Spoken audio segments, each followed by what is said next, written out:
All right, guys. So this is not going to be Liverpool. This is going to be just my viewpoint on a movie I watched over the weekend. So it's going to be my thoughts on the movie The Odyssey. So before we start, spoiler alert: if you have not watched the movie, go to the cinema and watch it before you watch my reaction to it. If you have watched it, well, feel free to watch it. Secondly, I have not read the book, so forgive me if whatever I say are things that are part of the story and cannot be improved on. So I haven't seen the book, I haven't read the book, but my reaction is just based on what I've observed in the movie. So let's go. I've got three things I'm going to have a conversation about: the movie itself, by way of the production, the performances, and what, in my opinion, could have been better in the movie. Okay, so let's go. Movie. Overall, I think the movie was very, very good. A lot of people were saying before it came out it was not going to be a success. I think it's going to be a massive success. I would not be surprised if it breaks through in its first weekend on a global scale. It's such a brilliant movie, very well set up, brilliant cinematography, excellent production. Even the locations were well thought of. You'll notice that they're very different scenes, you know, and the performances by the actors were top notch. So personally, I'll give it 85%. I tell you what, I will say +5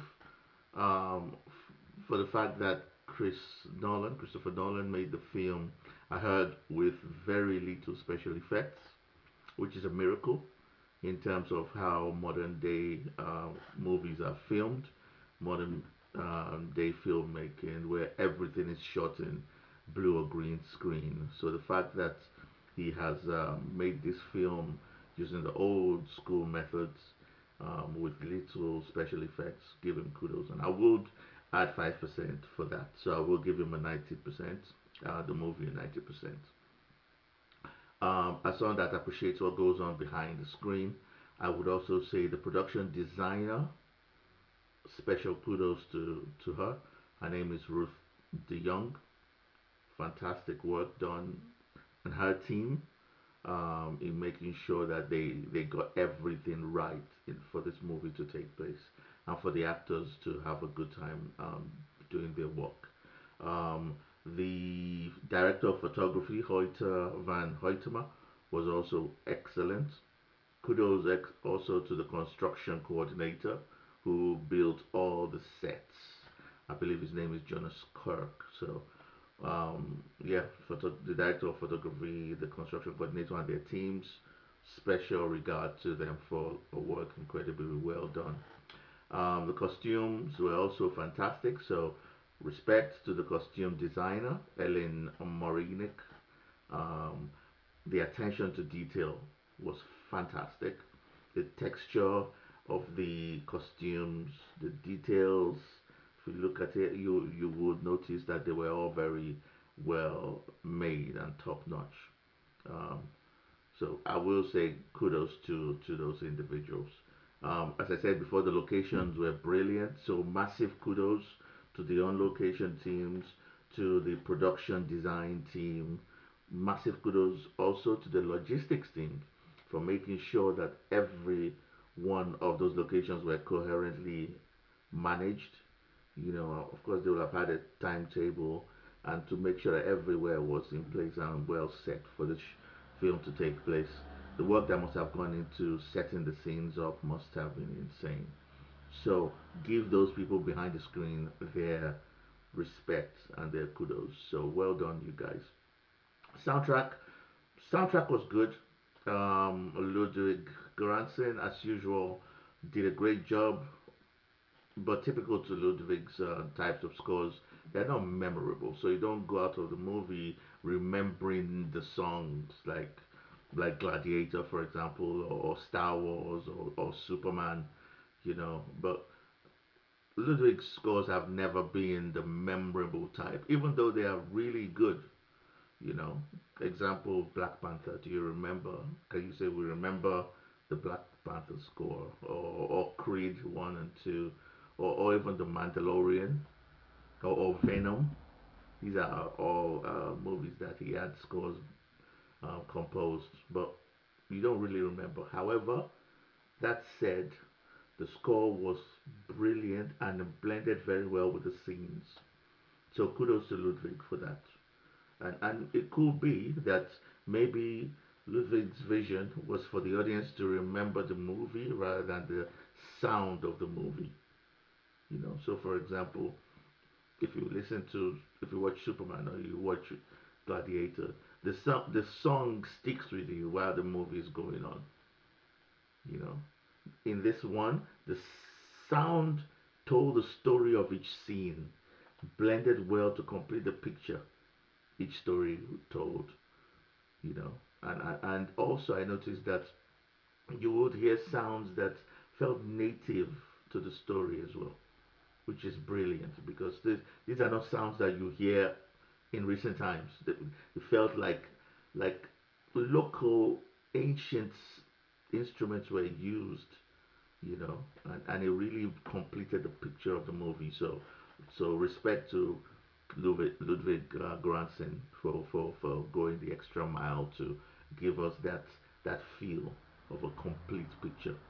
So I think the score was fantastic, but not the usual memorable type, by the John Williams or the Hans Zimmers and the likes. So fair play.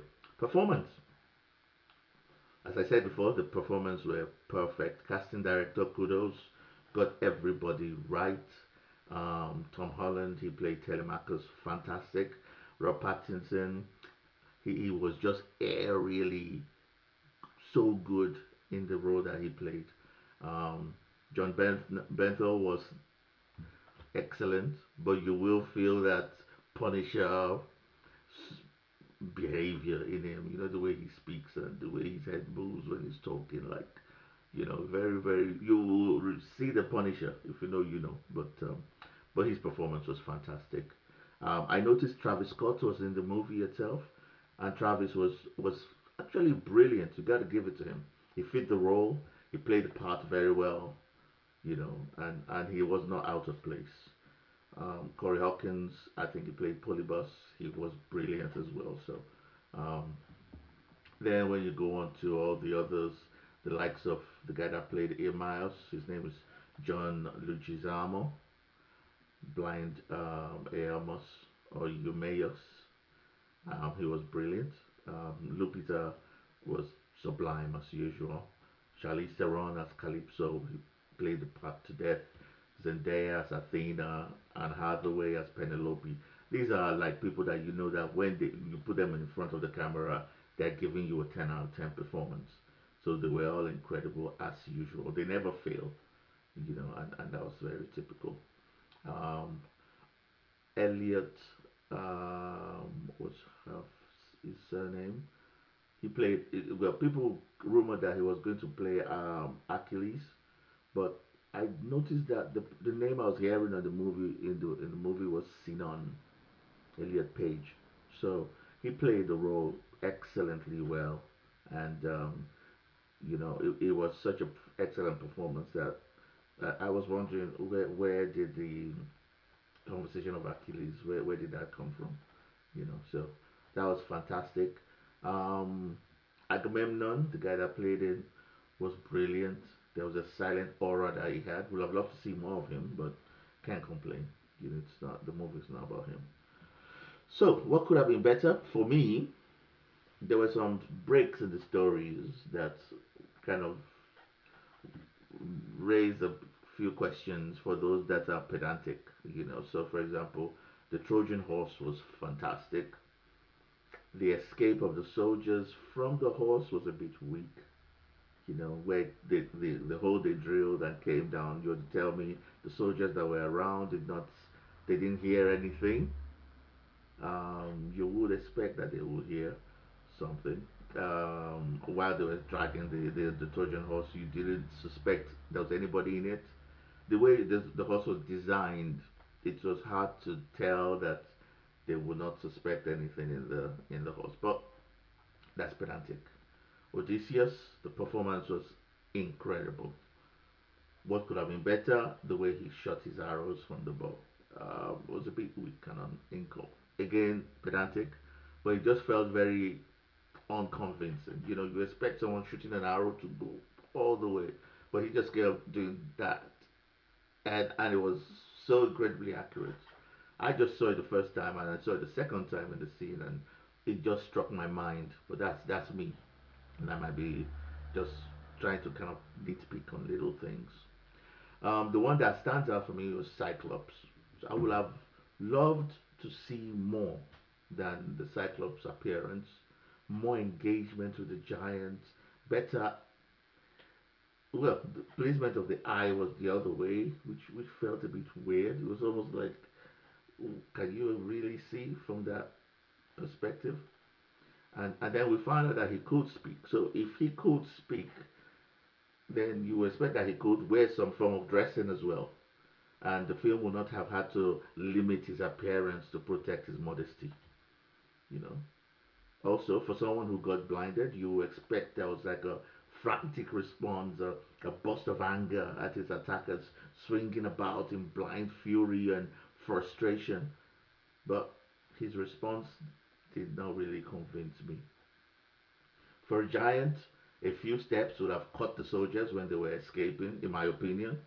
But for it to be more realistic, because he was blind, he could have walked away or navigated away from them and then probably tried to grope his way back to the sheep and all that. But we didn't see that as well. And then when he got into the water, the question was, did he drown? What happened to him? You know, we will never know.